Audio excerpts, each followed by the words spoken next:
तूच आहेस तुझ्या जीवनाचा शिल्पकार.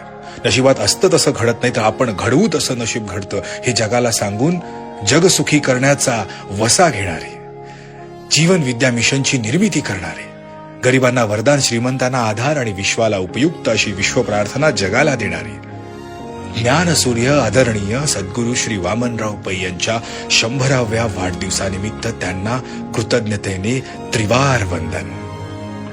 तुम्ही मगाशी 4-5 प्रोसेस सांगितल्या, त्याच्यामध्ये तुम्हाला आम्हाला जमण्यासारखा सोपा उपाय म्हणजे नामस्मरण आणि त्याच्यावरून सोपा उपाय म्हणजे विश्व प्रार्थना. म्हणून ही विश्व प्रार्थना सतत म्हणत राहिल्याने जाणीवेमध्ये मंथन होतं.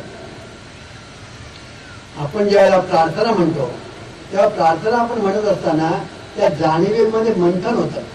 एका बाजूने जाणीवेत मंथन होतं, दुसऱ्या बाजूने आपल्याला पुण्य प्राप्त होत असतं, कारण तुम्ही सत्कर्म करत असता. सत्कर्मातून पुण्य निर्माण होतं आणि म्हणून प्रार्थना आपण जेव्हा म्हणतो, हे ईश्वरा सर्वांना चांगली बुद्धी दे, आरोग्य दे, सर्वांना सुखात आनंदात ऐश्वर्यात ठेव, सर्वांचं भलं कर, कल्याण कर, रक्षण कर आणि तुझे गोड नाम मुखात अखंड राहू दे.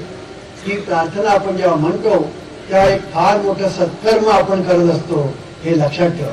आणि सत्कर्मातून पुण्य निर्माण होतं आणि म्हणून अगणित पुण्य संपादन करण्याची युक्ती म्हणजे विश्व प्रार्थना. म्हणून विश्व प्रार्थना म्हणता म्हणता म्हणता एका बाजूने मंथन होतं जाणीवेत आणि दुसऱ्या बाजूने पुण्याची प्राप्ती होते. जी पुण्याची प्राप्ती होते ती संसार सुखाचं करायला कारणीभूत ठरते आणि जाणीवेमध्ये जे मंथन होतं त्याने देवाची प्राप्ती होते. म्हणून विश्व प्रार्थनेने दोन्ही गोष्टी एकाच वेळेला साध्य